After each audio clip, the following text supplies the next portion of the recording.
Hello and welcome back to LOR. This week it's the Chinese Grand Prix, and for the classic car event we are in the 2006 Renault R26 car, and so it's 5 red lights and away we go for the race, starting from P2 on the grid, the same as last week for the Australian Grand Prix. We get a decent enough start and we slot in P2, but we slightly missed the apex there, so that allows the car behind to come alongside us, and he kind of pushes us off the track there for a bit. There's a bit of contact there actually, and so we're going to have to settle into P3 for just now, but cutting on to lap 2, and we've got a chance to overtake the car ahead. We go up the inside, we kind of scare him into locking up there, but we have got a penalty in this race, so we're going to have to create quite a gap if we're going to keep P2 in this race. But cutting on to lap 5 and the end of the race, we're under pressure from the car behind. He tries to go up the inside and there's a bit of contact there actually with the wheel and the side pod, but he's taken P2 as we didn't want to fight too hard with our penalty. It turns out that he had a penalty as well, so that's a bit frustrating there, knowing that we could have got P2, but it's P3 nonetheless, and it means that we've got another podium to our name in this part of the series, and it also means that we have taken the lead of the standings in the classic car events, as you can see on screen now, so hopefully we can keep that for the time being.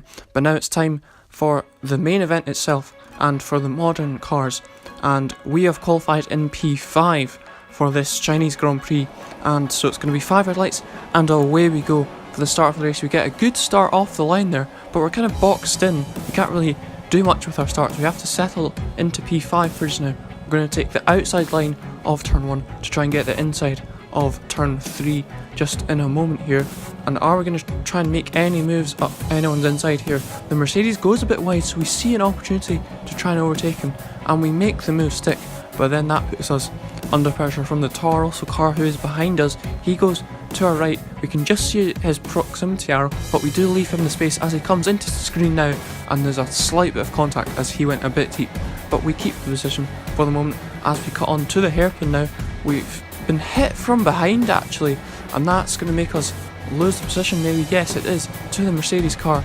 And are we going to be under pressure from anyone else? Yes, we are, as the Toro also goes to our right, but we hold the inside line to keep the position for the moment. But now we cut on to lap 7 and we're under pressure from the Renault car who goes up the inside, and we're going to try and look to go back up the inside, but we're not able to do so, so we're going to have to stick behind the Renault car for the moment. But now we are going to cut on to lap 8 and into the pits we come for our first pit stop of the race onto another set of super soft compound tires, and that was actually our first non-front wing changing pit stop, as we now have the DRS on the Renault car. We go up the inside, there's a tad bit of contact there, but the Renault gets the better exit out of the hairpin, so he keeps the position for the moment. But now we have DRS on the main straight, but there's a yellow flag, so we can't do any overtaking at this time. We're going to have to wait for another opportunity to try and make an overtake. As we now cut on later into that, we've got DRS down the back straight, we're in the slipstream, we go to the right, but he also defends to the right, and we have to go to the left, and we are into the wall, and we have a penalty as well. That's not good at all, as we have to reverse to try and make the corner now, and that was some quite questionable defending there from the Renault car. We went to the right, but then he defends to the right also, so we have to change to the left, but then we had the DRS open, so that made us spin out into the wall. It was very Verstappen 2016-esque defending there from the Renault car.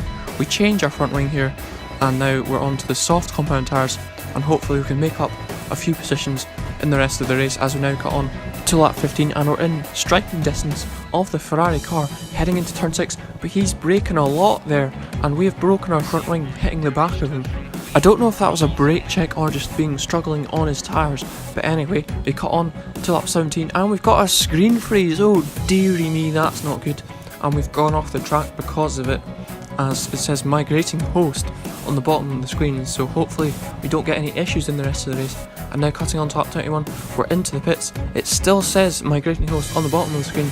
We're changing our front wing once again for the 5th time already this season after only 2 races. We are on the super soft compound tire, and can we make a fastest lap attempt of this race? We're up into rich mix, around the final corner, across the line, and we set the fastest lap.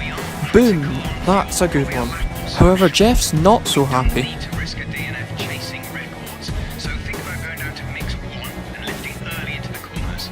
Jeff clearly not as happy as I was there, but now we're going to cut on to the inner race for the checkered flag, and we're going to finish in P5 in this Chinese Grand Prix. And that result puts us into joint 4th in the championship with 7 points separating us and first place. But without that lag instant that we had in Australia at the start of the race, we could actually have been leading this championship. So hopefully we can improve on our position. But if you have enjoyed the video, do leave a like, share the video around and subscribe to the channel to see more videos on F1 2017. So I will see you next time for another video, and goodbye.